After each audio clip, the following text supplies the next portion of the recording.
ลมแล้วเฮาต้องลุกไหมอย่าเฝ้าแต่ไปเสียใจถ้าพลาดแล้วเริ่มต้นใหม่เฮ็ดตามความฝันชีวิตเฮามันสำคัญถ้าเฮายังบ่เฮ็ด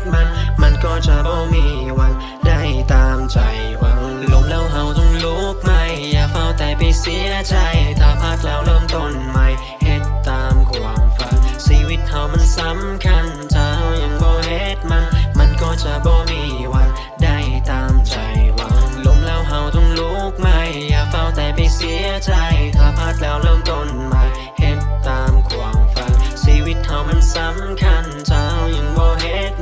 มันก็จะบ่มีวันได้ตามใจหวัง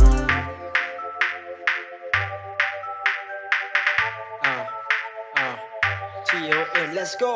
ถึงใดก็ตามทุกคนนั่นเคยพบอุปสรรคบ่จะน้อยหรือหลายแต่มันเป็นบทเรียนที่เฮ็ดให้เฮาได้ฮู้จักคำว่าผิดพลาดคำว่าสำเร็จนั้นมันเป็นที่สลักเอาไว้เตือนเฮาเองเมื่อที่เฮาคิดจะหันหลังกลับ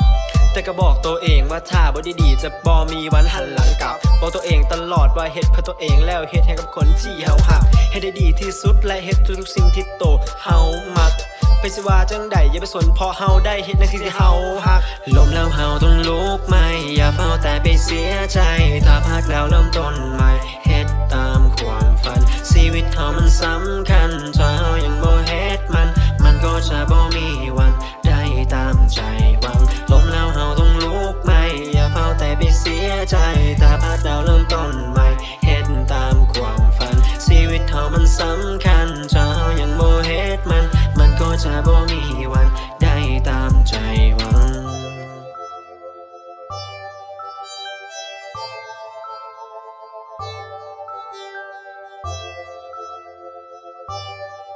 You learn things from life if you think